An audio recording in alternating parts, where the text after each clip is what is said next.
Pum! Fica na beira do lago e deixa o bode atrás de você para ver se tu não vai tomar uma chifrada. Ou seja, quando ele vê que você está a ponto de se dar mal, ele vai lá, pum! Eu vi uma igreja inteira fazer isso com o pastor. Hoje ele é um dos maiores pastores da denominação. E a igreja, quando teve oportunidade, posição 1 e pum! De 2 em 2 anos tinha votação, se o pastor fica, se o pastor sai, o pessoal, vamos votar para ele sair. Aí juntaram-se as famílias mais numerosas da igreja, né? Isso é clássico em igreja caída. Aquelas famílias mais numerosas da igreja, todo mundo vota para tirar ele. Aí tiraram o pastor. O pastor ficou chateado, se sente humilhado. Sente sim. Porque o pastor tem maior amor para aquelas pessoas, faz um bom trabalho, é um pastor estudioso, uma pessoa de Deus, está ali. Acha que aquelas pessoas estão correspondendo, aí vai e recebe algo como esse. Mas o Senhor vem, olha, meu filho, a unção que eu te dei, pode ninguém reconhecer, mas os filhos da promessa vão reconhecer. E hoje ele é o reitor do seminário, é um dos pastores mais influentes, mais importantes da denominação, dessa dita denominação. Aquelas pessoas, os bodes chegaram para trás e pum, deram a cabeçada e vão tirar o pastor. Aí tiraram o pastor. Aí outro pastor que veio depois, ele até morreu num acidente. Também fizeram algo terrível com ele. E assim, aquela igreja ficou com uma história horrível desde a sua criação. Era terrível. Infelizmente, tem algumas histórias muito feias por aí. Mas voltando aqui ao pensamento positivo, o perigo do pensamento positivo. Acontecem coisas na sua vida, meu irmão, que nem sempre é para você levantar a cabeça e dizer, não, Deus vai resolver, não, está tudo certo. Espera aí, quando a gente fala isso, é porque a gente está se isentando de responsabilidade. Quando nós falamos isso, é porque a gente está de fora. Não. E eu quero que vocês entendam com o pensamento positivo tudo aqui, toda aquela convicção que a pessoa tem para não pagar o preço. Fé é muito diferente do que pensamento positivo. Qual é a diferença? Fé gera o quê? Obras. Pensamento positivo gera o quê? Estagnação. Você simplesmente faz aquilo que você acredita, ponto, acabou. Como eu estava pregando esse dia para um jovem, ele falou assim, mas olha só, mas eu acredito de coração. Olha como é que ele já sabe que está errado, entendeu? Ele já sabe que está errado, mas está querendo dar aquela volta, né? Pensamento positivo. Eu tenho a minha fé, eu sou uma pessoa boa, acredito naquilo ali, não faço mal a ninguém. Eu vou para o inferno. Aí eu falei para ele, olha só. Aí tem a gente também, né, a gente que sabe, a gente deixa a pessoa se animar, se encher, aí vai lá com um preguinho, para a pessoa esvaziar a bola. Aí deu aquela mais insistida nele. Eu falei, olha, realmente, a Bíblia fala que senão a lei não há pecado. Ele tá vendo aí, poxa, porque eu acredito piamente nisso. Fielmente eu acredito nesse negócio e sou muito bom, sou tranquilo, todo mundo, então vamos para o céu. Eu falei, só tem uma coisa, alfinete, só tem uma coisa que eu tenho para te falar. A Bíblia diz uma coisa, quando ouvis a minha voz, não endureçais o vosso coração. Existe um determinado momento na vida de cada homem que ele ouve a palavra do Senhor e ele cede. E o Espírito Santo faz ele entender, porque a Bíblia fala que o Espírito Santo testifica que nós somos filhos de Deus. Então faz ele entender que ele está errado. Aquele momento, quanto tempo vai durar aquele momento? Vai durar o tempo que você permitir, mas você vai ter esse tempo. Porque acontece, a pessoa fica assim, muitas das vezes a pessoa fica balançada, não, eu vou aceitar Jesus, eu vou largar minha vida errada, eu estou tudo errado. Aí daqui a pouco a pessoa dá aquela parada, e que nada, vou deixar de fazer isso, aquilo, pô, até esqueci, cadê? Pronto. Depois nunca mais talvez aquela pessoa possa ter tido aquela oportunidade. Só quando chegar no grande trono branco lá, falou, não, mas eu acreditava naquilo, eu estava fazendo, a pessoa boa, sei o quê, pô, tá a fitinha lá, aqueles 5 minutinhos, eu provei para você, o meu amor, que eu morri na cruz por você, que você só ia para o céu se aceitasse a Jesus Cristo como único, eterno, suficiente Salvador. Falei contigo naquela hora e você não viu de mau grado. Teve responsabilidade naquele momento, porque eu afastei, olha os demônios que eu afastei de você, para que você pudesse entender. E depois você jogou aquilo tudo para o lado, para dizer agora que você teve convicção no que você queria. Aí eu falei, e aí, meu amigo, o grande problema é que se você estiver errado e eu estiver certo, você vai para o inferno, mesmo sendo bonzinho. Porque a Bíblia fala, ficarão de fora todas as nações que se esquecem de Deus. Tem muita gente boa indo para o inferno? Tem. Às vezes a pessoa perde aquele parente, aquele patriarca, aquela pessoa boa e tudo mais. E eu já tive pessoas que eu vi assim, não, esse camarada é maneiro pra caramba, esse cara é bom. Aí teve um que eu fui falar com ele, e depois fiz os testes em alguns outros também. Tem muita gente boa, poxa, camarada maneiro. Vou lá falar com ele, poxa rapaz, você é um cara tão legal, poxa, Jesus te ama. Olha só, meu amigo, estava tudo bem até agora, não tem que falar de Jesus não. Eu falei, que isso, cara? O cara me deu fora. Eu falei, poxa, mas essa pessoa é tão boa, o cara é tão legal. A Bíblia fala que tem gente que odeia o Senhor, e é verdade. Às vezes o cara é muito bom, muito bom, muito bom, mas odeia Deus, e aí? Aí vai para o céu? Você pode me apresentar uma pessoa e dizer, essa pessoa é boa, só que ela te odeia. Eu vou convidar ela para almoçar lá em casa? Nunca. Eu não vou. Não adianta, eu não vou ser demagogo. Deus também não é. Entendeu?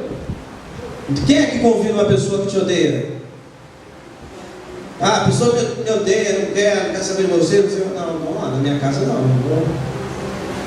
Então tá bom, se ela me odeia, então pode ir. Quanto mais para morar contigo. E aí? Ah, meu Deus. Existem outras situações, a misericórdia e tal, tudo mais aqui, que às vezes aquela pessoa não é que ela te odeia, ela está passando por um momento errado e tal, tudo mais. Tudo isso tem contextualização. Mas, para morar eternamente com Deus, quem odeia o Senhor, não dá para não. Então esse é o grande problema. Às vezes a pessoa vai para o inferno, porque simplesmente ela não quer o Senhor. E não adianta, pode ser bom o que for, pode ser maravilhoso aquela pessoa, mas não vai. Então vamos lá, eu vou fazer uma comparação com o que a Bíblia fala.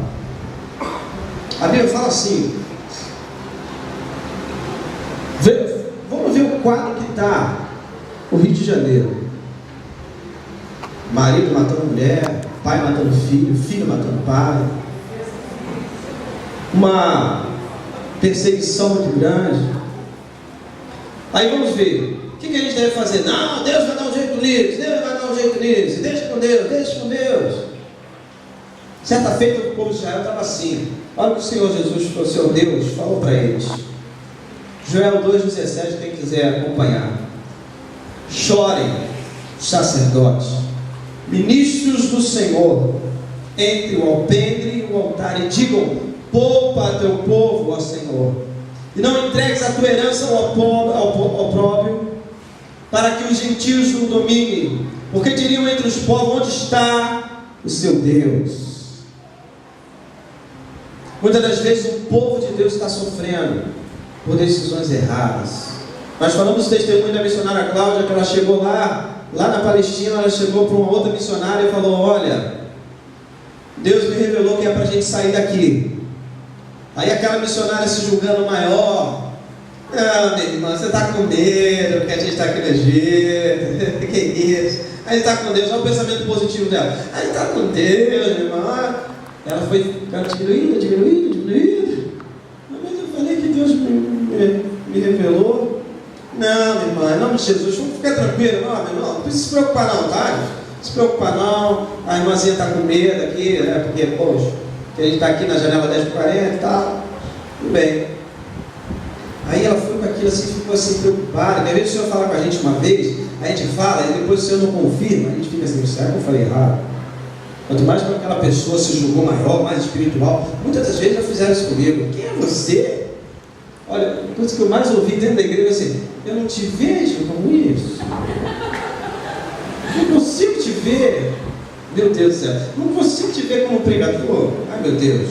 Não consigo te ver como ministro de louvor. Meu Deus. Não consigo te ver como presbítero. Ai meu pai do céu. te vê como pastor? Eu falei, meu pai, vê isso, tá bom, então. Amém. Quer dizer que você está cego, meu irmão. Porque Deus já viu. Aí ela foi, saiu, pegou um táxi. Já fez errado, que mulher não pode pegar, não pode pedir táxi lá. Aí ela pegou aquele táxi e depois ela podia ter sido apedrejada. Teve uma vez que ela foi, ela pediu um táxi e o cara deu um teco nela, né? Deu uma pedrada nela. Ela foi, entrou no táxi. Quando ela saiu, o que ela me esquece? Esqueceu a bolsa. Aí quando ela esqueceu a bolsa, com o documento, com um pouquinho de dinheiro que ela tinha, ela ficou como desesperada. Tá vendo aí? Caramba, meu Deus do céu. Aí começou a chorar. Agora eu estou sem nada, sem um tostão nesse bolso, aqui perdi esse lugar. E a mulher lá que devia estar certa mesmo, acho que Deus não me mostrou nada. Por que eu fui sair de lá? Porque ela saiu do lugar onde as pessoas estavam, porque a convicção que Deus tinha falado com ela que não era para ficar ali. Aí ela me pede um táxi, perde tudo dentro do táxi e fica ali sem nada. Aí que ela falou mesmo, fraquejou na fé e falou assim: não, poxa, eu que estava errado mesmo. Aí o Senhor falou com ela: vou te mostrar que eu sou Deus na tua vida e que eu falei com você. Aquele táxi voltou e aquele taxista toma sua bolsa, entregou a bolsa dentro dela. A fé dela se reavivou e ela falou: não, era para eu sair dali. E foi isso, acho que foi há 2 anos atrás, ou ano passado, não sei, no começo do ano, que nós vimos que o país teve um grupo de missionários que foram presos lá e apanharam. Aí o Brasil interveio e lá com eles lá, e conseguiram liberar, mas eles tiveram que ser extraditados para o Brasil. Então aquele pessoal super espiritual, porque não deu valor a uma pequenina de Deus ali que disse: ó, Deus me mostrou que era para a gente sair daqui. Tiveram um pensamento positivo, mas não tiveram fé, porque a fé em Deus era movida pelo Espírito Santo. Tem até uma coisa que a gente fala de brincadeira, porque, olha, se não fosse tão trágico, a gente poderia até rir, então a gente acaba rindo, né? Que eu sou Deus que te digo, eu sou Deus que te falo, olha, eu que sou Deus não te uso nada, eu não estou te usando nada. Aí ficam tal, eu que sou Deus, meu irmão, vamos decidir quem é Deus aí nessa parada aí. Ele está terrível, é tanto Deus. Por quê? Um monte de pensamento positivo: não, acho que é assim, eu acho que é assim. Pessoas perdidas e o diabo só rindo. Que beleza. Estou eu usando esse pessoal todo dia, sabe por quê? Porque eles não têm fé. Porque se tivesse fé, pagaria um preço. Você, quando tem fé, você abre a Bíblia para ler. Você, quando tem fé, você acorda de madrugada para orar. Você, quando tem fé, você renuncia o pecado. Você não tem fé, você tem pensamento positivo, você cai dentro do pecado. Você não lê a Bíblia, você não ora, você não jejua, você não faz nada disso, porque você não tem fé. Você simplesmente tem um pensamento positivo. Que beleza, eu sou de Deus. É só isso? É só assim. É só isso que tem que fazer, então beleza. Então começa: eu sou Deus, eu sou Deus, eu sou Deus, é um tal de Deus, Deus de Deus. Meu pai, o diabo só brincando. Chora os ministros de Deus. Então esses momentos na vida do cristão, que ele vê algo de errado acontecendo, sabe o que ele tem que fazer? Ele tem que chorar na presença de Deus. Eles têm que buscar ao Senhor. O que falou a palavra do Senhor? Chore os ministros, os sacerdotes, entrem ao peito e ao altar e digam: o povo, teu povo. Tem que orar por esse povo que está no mundo. Tem que jejuar por esse povo que está no mundo. Tem que pagar esse preço. Agora não tem, é ficar passando a mão na cabecinha dele lá e dizer assim: meu filhinho, não, minha esposa não está na mamula dadinha, só volta para a igreja se ela voltar. Não. Você pode estar por dentro se desmoronando. Você está orando, jejuando e tudo mais, mas quando aquela pessoa chegar perto de você: porque eu não vou perder nada, mas tu fica me insistindo para ir para a igreja. Não quer ir? O problema é teu, estou indo embora. Mas mesmo que depois o Senhor toca no coração dele, tal, mas você tem que ter uma postura, porque tem que transferir a responsabilidade para aquela pessoa. Porque não tem jeito, é salvação individual, por mais que você queira. E Deus não vai mudar o coração de ninguém que não queira. A pessoa está hoje aqui na igreja, amanhã vê um bloco de carnaval, está lá dançando. Vê um bloco de funk, está lá no funk, está lá. Não tem como. Não tem fé. Não acredita. Não acredita que a cruz de Cristo está ali naquele lugar. Irmãos, que muitas das vezes, como eu passei por isso, como a gente passa por isso, irmãos que mentem o tempo inteiro. E Deus está mandando denunciar isso. Tem que falar. Para de mentir. A Bíblia fala bem claro: vós tendes por pais o diabo. Sabe por quê? Porque você não tem fé que Jesus Cristo vale a pena. Por isso você mente. Você não tem fé que vale a pena pagar o preço. Por isso você deixa às vezes a preguiça tomar conta do seu coração. Você não tem fé que vale a pena, por isso você continua falando mal do teu irmão. Deixa a cólera tomar conta da tua vida e nega o amor e a misericórdia. Por isso que a Bíblia fala o quê? Confessam o nome, mas negam a eficácia do poder. Porque a eficácia do poder de Deus é a transformação. E a transformação tem que ser plena. O velho homem tem que morrer. E a Bíblia fala: se morrermos com Cristo, com Ele também ressuscitaremos para a vida eterna. Se não morrer, não tem entrada no céu. Sem morte não tem vida. E a Bíblia depois, a própria passagem explica: se morrermos para os rudimentos desse mundo.